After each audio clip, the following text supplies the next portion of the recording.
Joining me now for an Ingram Angle exclusive, Dr. Drew Pinsky. Oh, my God. They write doctor to the stars. You love that, don't I do you? not like that. Thank you for not reading that. I know, I said it. Okay, Dr. Drew, what turns a helicopter obsessive parent, because you and I both know them, into a criminal? You know, boiling a frog? Slow. You don't realize you're getting into it. And I think you'll appreciate this. When you look at the coddling of the American mind and the coddling of the American child, all roads lead to narcissism.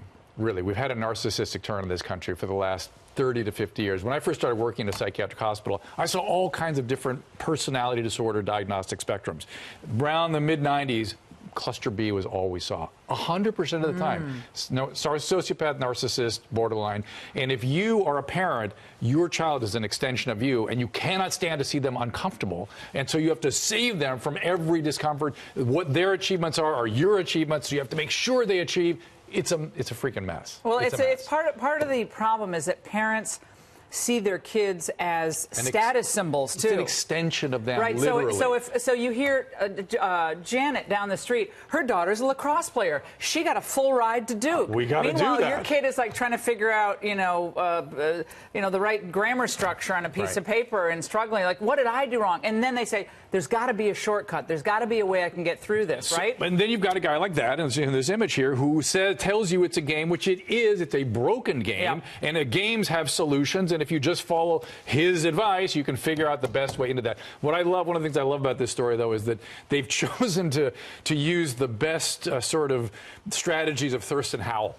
You know what I mean? You want to talk about white privilege, old school kinds of behaviors. They use Thurston Howell's mechanisms top to bottom here. And how they could not have felt guilty about it, I can't understand. And I'll tell you what, Laura, the thing that has me incensed are these, I imagine they're physicians, if not physicians, at least psychologists. Yeah, talk. We address this in the angle. Talk about this. Which is that somebody is doing neuropsychiatric testing on these kids and falsely measuring them to have some sort of disorder that gives them extra time on the test. That is unconscionable. ADHD, ADD, whatever, or anxiety executive disorder, functioning, whatever it might be. It is. Okay. I am incensed by this part. We haven't heard about that. This is yet. Right. Well, that's an issue.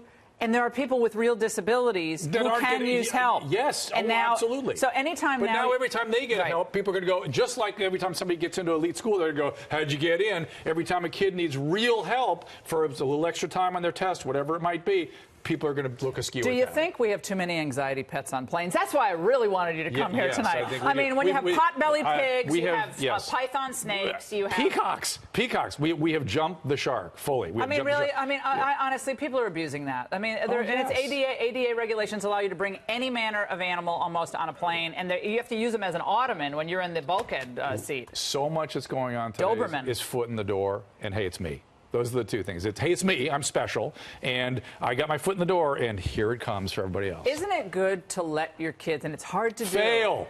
It's good to let them fail. And I literally say that. I think I say this to my kids at least once a week. I have a 12-and-a-half-year-old, 10, and 8. And you don't want to do your homework? Okay.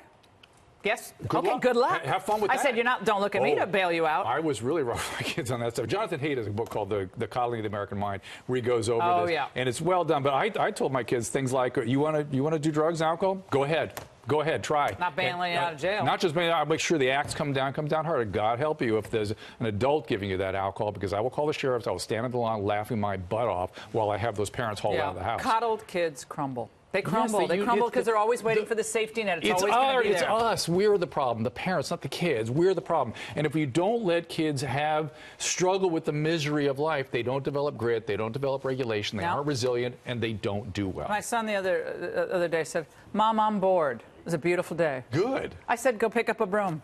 Yeah. I'm bored. Pick up a broom. The garage. Sweep the garage out. Thank God you're my mom. It's It's so great to have you on. Thank you. The narcissistic personality traits. We've had a turn. People keep asking, why is this happening? That's why it's happening. We have this narcissistic turn. You and I could go on. We used to talk about it with Bill Clinton. Remember this conversation? On the radio. On the radio, a long time ago. But now we've all sort of drifted that way. This makes it worse, though. The selfie, Instagram. We will look at this like tobacco one day, I believe. We will look at it. I'm holding up a screen. We will look at that as tobacco. My kids don't have phones either. Good. That's good. We're going back to the dark ages. All right. Thank you so much.